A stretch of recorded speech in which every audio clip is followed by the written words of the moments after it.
সুপ্রিয় দর্শকবৃন্দ, অনেকেই অনেক জায়গা থেকে ভ্রমণ করে থাকেন। আমাদের চোখের সামনে, আমাদের বাড়ির পাশে, আমাদের আঙিনার সাথে যে সকল সৌন্দর্য লুকিয়ে রয়েছে, আমরা কখনোই চেষ্টা করি না যে এই সৌন্দর্যকে আমরা দেখি।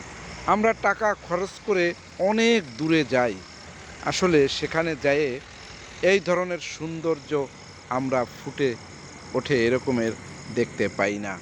তবে যদি আমি চিন্তা করি যে আল্লাহর সৃষ্টি কত সুন্দর হতে পারে, আল্লাহর সেই সৃষ্টি সম্পর্কে যদি কিছু কথা বলি আর যদি ভাবনা চিন্তা হয়, তাহলে মনে করবেন যে পৃথিবীর সমস্ত কিছুর ঊর্ধ্বেই হচ্ছে মানুষ, আর সেই মানুষকে সৃষ্টি করেছে আল্লাহ তাআলা।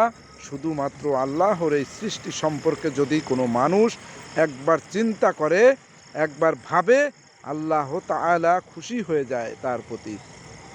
সুপ্রিয় দর্শকবৃন্দ, কাশিয়ানীতে আমরা এই ধরনের যে আপনাদের আমরা দেখাচ্ছি যে এই ধরনের সৌন্দর্য লুকিয়ে আছে আমাদের চোখের সামনে, আমরা কখনো এগুলো নিয়ে ভাবি না।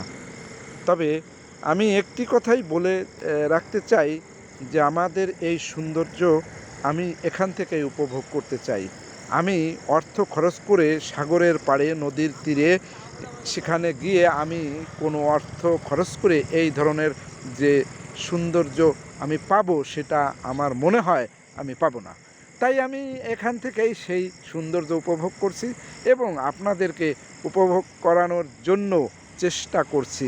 আপনারা দেখেন যে এত সুন্দর মনোরম পরিবেশ, বাতাস, আবহাওয়াটা মনে হচ্ছে যে জান্নাতের ছোঁয়া। সুপ্রিয় দর্শকবৃন্দ, এই তো সেই পৃথিবী, যে পৃথিবীতে আমরা এসেছি।